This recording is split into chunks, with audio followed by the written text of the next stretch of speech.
Niatnya nanam singkong, malah panen candi.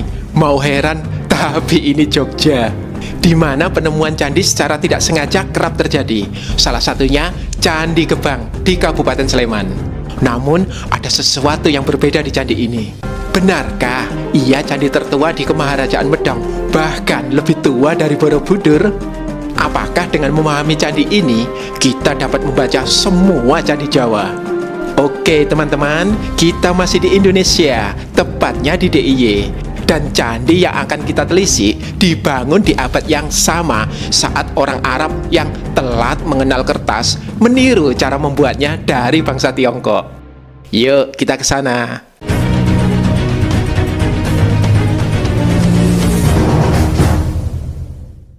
Buku terbaru ACC Channel, Rahasia Nusantara, sudah terbit ya. Ini reportase sejarah dan catatan perjalanan saya ke belasan Candi Medang. Bisa dibeli di mana? Cek komen atau bio. Yang sudah punya, saya tunggu reviewnya. Dan mari kita lanjut. Di belahan dunia lain, orang sedang mabuk kepayang oleh teknologi balon udara yang disebut Zeppelin. Sementara itu, di Jawa, 3 peladang dikejutkan bebatuan yang membentur cangkul mereka. Ini bukan bebatuan biasa, karena tidak lama kemudian, mereka disapa sebuah arca Ganesha. Untungnya, mereka bertiga orang baik dan memilih melaporkan temuan itu ke pihak berwenang. Hingga berita itu menarik perhatian pemerintah Hindia Belanda pada tahun 1936. Emang sepenting apa sih? Ternyata arca Ganesha itu dilengkapi kuncian atau interlock. Artinya, ia bukan arca lepasan yang berdiri sendiri, melainkan bagian dari sebuah bangunan candi. Nah, kalau Sobat ACC nemu arca Ganesha, jangan lupa dicek dulu, ada kunciannya nggak? Kalau ada, kita patut curiga, seperti Dinas Jawatan Purbakala Belanda, yang curiga dan segera melakukan penggalian. Beneran loh, lapi atau alas candi ini bersama batu-batu candi lainnya ditemukan tertimbun pasir sungai sedalam 2 meter. Batuan yang berserakan pun disusun menjadi 2 kelompok. Atap candi nyaris lengkap batuan aslinya, begitupun kaki candi. Sayangnya, banyak batuan yang hilang di bagian badan. Makanya saat dipugar, badan candi ini diisi batu-batu baru, hingga berhasil dituntaskan arsitek Belanda Van Romon pada tahun 1939. Berhubung letaknya di Dusun Gebang, candi itu pun kini dikenal sebagai Candi Gebang. Bentuknya agak nggak biasa dibanding candi-candi lain, terutama Ganeshanya. Oh, Ganesha sing nyopo wong telu ning Tegalan kuwi yo, Mas. Iya, dan Candi Gebang pun mengungkap kenapa banyak arca Jawa kuno yang ditemukan terpenggal. Wah, marai penasaran. Apa mergo agama? Langsung aja deh, kita berangkat. Sekalian di edisi ini, kita belajar bareng cara membaca candi Jawa, mulai dari anatomi candi dan simbol-simbol mitologis yang diwariskan oleh leluhur kita. Budal! Dari pusat kota Jogja, Candi Gebang hanya berjarak 40-an menit berkendara. Matahari bersinar terik sih waktu saya ke sana, tapi saya bahagia karena candinya sudah berbakar rapi dan aman. Itu dia candinya. Ternyata Candi Gebang mini dan berdiri sendiri. Yuk kita temani, kita dekati. Pastikan ya, Anda menonton video ini utuh tanpa di skip, agar Anda bisa membaca candi Jawa. Nah, Candi Gebang asli berlanggam Medang dengan bahan full batu andesit. Oh, itu rupanya arca Ganesha yang mengungkap keberadaan candi ini setelah sekian lama terkubur. Struktur candinya lengkap ya, ada kaki, badan, dan atap candi. Nah, yang sering disebut kaki candi ini sebenarnya adalah upapita. Fungsinya menunjang kesucian bangunan candi. Tak pikir merek jus buah kotaan, Dak. Bagi saya, upapita Candi Gebang agak minimalis. Hanya dihiasi bingkai sisi genta dan pelipit-pelipit rata. Beda dengan beberapa candi Medang yang fokus pada upapita, sehingga ukurannya melebihi candinya sendiri. Misalnya, Candi Klero di Kabupaten Semarang dan Candi Barong di dekat situs Ratu Boko. Malah nih, Upapita di Candi Sambisari dan Candi Kedulan diberi langkan atau pagar dan diukir sangat mewah. Sebagaimana pernah saya ulas pada tautan di atas atau di deskripsi. Iki jane candi ngopo toh? Relief wae ora enek. Jangan begitu, tiap candi itu istimewa, termasuk Candi Gebang. Lihat, di atas Upapitanya berdiri pada atau badan utama candi. Namun pada tidak berdiri begitu saja di atas Upapita. Lihat, ia masih ditunjang Adistana yang mengalasinya. Nah, di sisi timur pada atau badan Candi Gebang, kita temukan duara atau pintu masuk ke ruang dalam candi, lengkap dengan kirti mukanya. Masih ingat kan seraut wajah raksasa penjaga candi-candi? Isih iling, sing wental rogone dhewe toh? Tahu diceritani Mas Asisi ning video kene iki. Wajah seram itu diletakkan di ambang atas pintu candi karena diyakini berkekuatan mengusir bahaya. Anehnya, tidak ada tangga naik. Para arkeolog jadi menduga dulu tangganya terbuat dari bahan organik seperti kayu atau bambu, sehingga tidak tersisa lagi sekarang. Jujur, style seperti ini juga saya temukan pada Candi Kimpulan yang juga di Sleman dijaga Ganesha dan pernah saya telisik pada tautan di atas atau di deskripsi. Namun, dalam kasus Candi Gebang, saya duga candi ini memang bukan untuk dimasuki. Nanti ya kita bahas. Kita cek dulu, di dalamnya ada apa ya? Oh, ternyata ada sebuah yoni yang bentuknya sederhana tanpa naga. Dan seperti biasa Sobat Asisi, lingganya entah kemana. Padahal yoni dan lingga selalu berpasangan. Bapak-bapak ya biasa toh, Dap. Lagi nongkrong ro kanca-kancane. Paling enggak, adanya yoni ini dan Ganesha tadi menegaskan bahwa Candi Gebang bercorak siwaistis. Maka, jika kita memutari candi ini secara pradaksina alias searah dengan jarum jam, kita akan melihat kudya atau relung-relung di badan candi. Biasanya relung-relung itu berisi parswa dewata atau deretan dewata yang selalu mengiringi Dewa Siwa di Candi Jawa. Ayo kita mulai dari relung pengapit pintu masuk yang biasanya berisi Mahakala dan Nandiswara, dua pengiring Siwa yang paling setia. Jelali, aku ya pengiring setia Mas Asisi. Heleh, kowe iki setia mung yen ana karep. Bodyguardnya Siwa ini biasanya membawa trisula atau gada, dan khusus Mahakala berwajah garang. Lanjut ke relung sebelah selatan. Ini berisi Durga, pasangan Siwa yang membinasakan sifat-sifat angkara dalam diri kita. Di Candi Medang, biasanya Durganya berwajah cantik, bertangan banyak, dan menggenggam senjata para dewa, serta berdiri di atas Mahisa atau kerbau.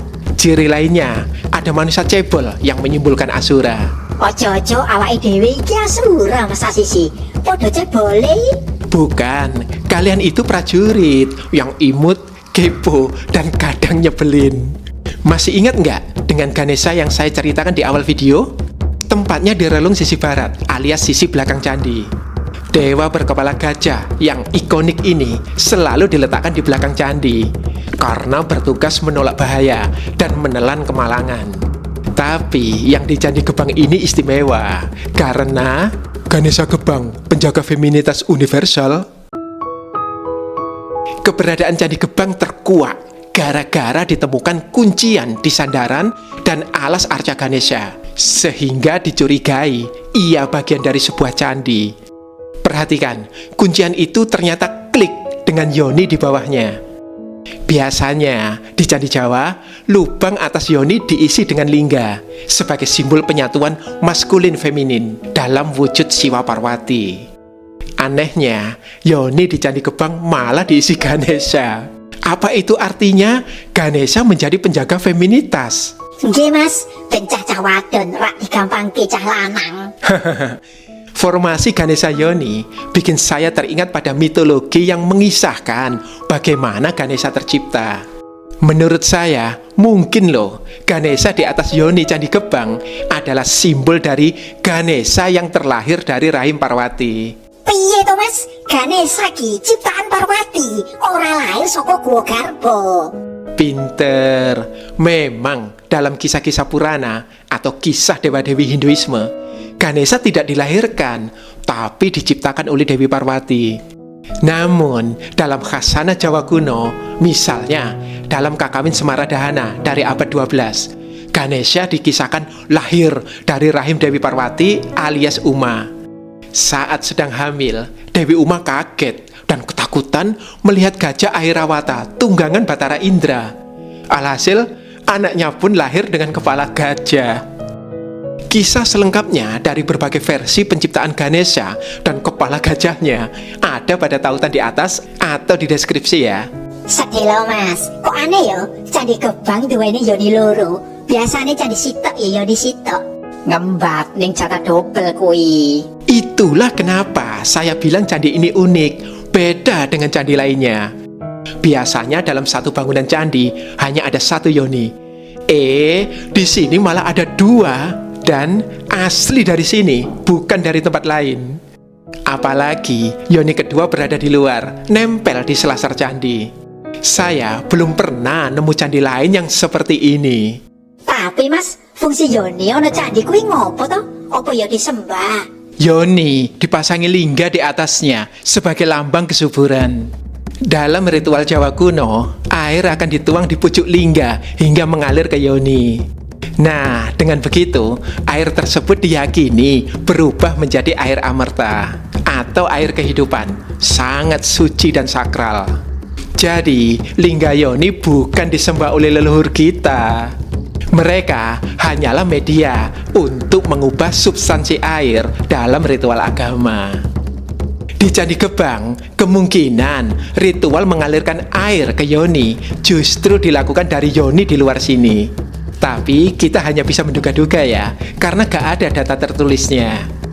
Yuk, kita lanjut ke relung sisi utara, yang adalah posnya Agastya. Di zaman Medang, Agastya dipuja sebagai Siwa Mahaguru, alias pengajar Siwaisme bagi semesta. Gak heran bila di Candi Medang, seperti Candi Kedulan dan Candi Sambisari, Arca Agastya dikancani para sisya yang belajar dan membawa kitab. Sosok Agastya sendiri selalu digambarkan berjanggut panjang, berperut gembul khas bapak-bapak, membawa kendi, camara atau kebut lalat, dan kadang trisula. Nah, sayangnya dari semua arca Parswadewata di Candi Gebang, hanya Ganesha dan Mahakala yang masih ada. Sisanya raib tak berbekas. Ya mesti nongkrong toh rame-rame, ngomai kolektor ilegal. Nah, kalau kita perhatikan, badan candi ini terkesan terlalu simpel, tanpa stilir dan relief. Tapi Sobat Asisi paham dong ya, yang kita lihat ini adalah batu-batu baru yang ditambahkan saat Candi Gebang dipugar. Gara-gara bebatuan aslinya sudah pada raib. Namun yang istimewa dari Candi Gebang justru di atapnya. Karena di sana ada sesuatu yang harus dijaga para dewata di 4 penjuru mata angin. Jadi, terus ikuti ya teman-teman, kita akan menguak apa fungsi sejati Candi Gebang. Dan benarkah ia lebih tua dari Candi Borobudur? Namun sebelumnya jangan lupa untuk subscribe, like, dan share link video ini. Jangan re-upload ya. Klik juga link di atas atau fitur Super Thanks bila Anda ingin mendukung dalam hal pendanaan untuk mengembangkan kanal yang akan memperkaya perspektif Anda. Konon, menurut pengakuan warga, dulu Arca Mahakala di Candi Gebang ini masih utuh kepalanya. Hingga suatu hari di tahun 70-an, seorang pencuri berhasil mematahkan dan membawanya kabur. Berita ini menghebohkan warga. Belakangan, si pencuri berhasil ditangkap dan kepala arca itu diamankan. Kalau pas ke Candi Gebang, Sobat Asisi bisa melihat arca yang terpenggal itu di dekat duara atau pintu masuk candi. Sayang banget ya, sebab perhatikan, gaya arca ini mirip gaya Renaissance Eropa yang berorientasi pada seni Yunani kuno. Padahal ia asli buatan leluhur kita sendiri.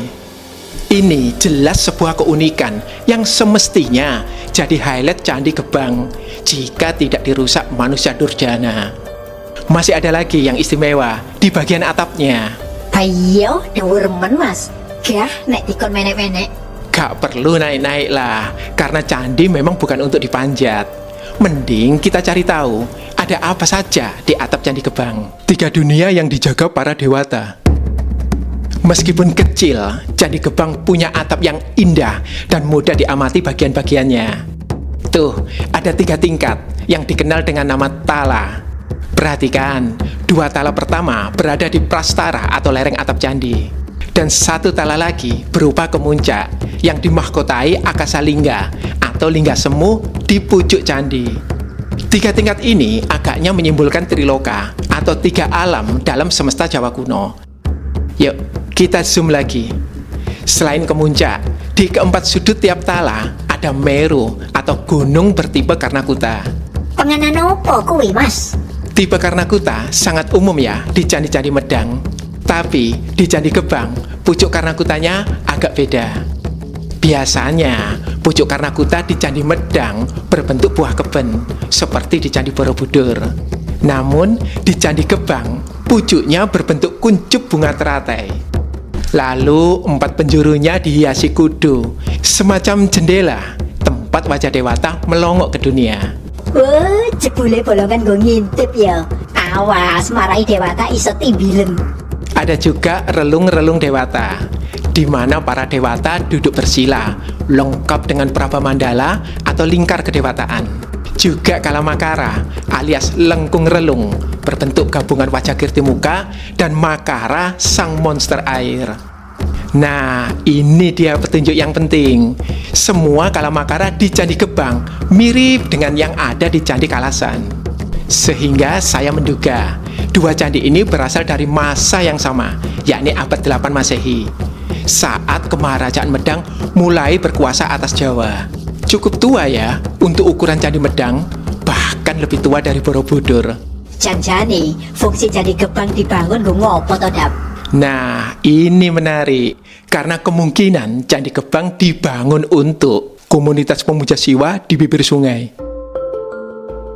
Candi Gebang berada deket banget dengan Sungai Larang. Mulai deh ada pihak yang otak-atik gatuk mengira nama itu mengindikasi sungai tersebut dulunya adalah wilayah terlarang. Padahal larang kining basa Jawa artine mahal, koyo harga diri Q. Namanya juga otak-atik gatuk, saking minimnya data tentang Candi Gebang. Namun, keberadaan sungai itu sendiri mungkin adalah petunjuk penting. Karena komunitas-komunitas keagamaan seperti Karesian atau tempat Pararsi biasanya memang berada di tempat sunyi, semisal lereng gunung, hutan, pinggir lembah, dan sungai. Menurut saya, bisa jadi loh, di masa lampau terdapat Karesian beraliran Siwa di pinggir Sungai Larang, yang kemudian membangun Candi Gebang sebagai sarana pemujaannya. Namun, seiring pergantian zaman, candi ini kemudian ditinggalkan oleh para pendukung budayanya. Van Romon, seorang arsitek Belanda yang berhasil merestorasi Candi Gebang, menganalisis bahwa awalnya yang runtuh adalah atap candi ini hingga berserakan di sekitar kakinya. Lalu, pasir yang dibawa arus sungai datang menguburnya, hingga yang tampak hanya badannya saja. Oleh warga yang baru datang, batu-batu candi itu pun diambilin untuk berbagai keperluan. Kan enak ya, udahlah presisi potongannya, gratis lagi. Cocok ih, gue pondasi ngomah. Tapi jangan ditiru ya, candi itu milik bangsa Indonesia. Jangan dikanibal, apalagi dijara untuk kepentingan pribadi. Jadi gak kaget bila yang hilang di Candi Gebang justru batuan dari badan candi. Ini sejalan dengan laporan pandangan mata Thomas Raffles tentang batu-batu percandian Dieng yang digunakan masyarakat Jawa Baru untuk membangun rumah, pagar, jembatan, dan lain sebagainya. Fenomena inilah yang membuat misteri di seputar candi-candi Jawa, termasuk Candi Gebang, belum bisa sepenuhnya terungkap. Mungkin rahasia itu akan tetap disimpan oleh Sang Ganesha hingga akhir masa. Keunikan Candi Gebang jelas melengkapi keragaman candi di dataran Prambanan. Namun bagi saya, highlight candi ini justru adalah kesederhanaannya. Meski tergolong Candi Medang yang cukup tua, ia tidak dihias tilir yang raya dan mewah. Bahkan antefiksnya pun sekedarnya saja. Ia mungil, menyendiri di pinggir sungai, dan nyaris lenyap dalam timbunan sejarah. Namun ini bukan kondisi yang menyedihkan. Karena dari sosok Candi Gebang, kita seolah melihat kesederhanaan hidup para pembuatnya yang menemukan kedamaian dalam kesahajaan dan menjalani hidup penuh rasa syukur apapun pemberian semesta. 1000 tahun lebih telah berlalu dan Candi Gebang masih berdiri menginspirasi Anda dan saya. Bukankah ini kehidupan yang indah?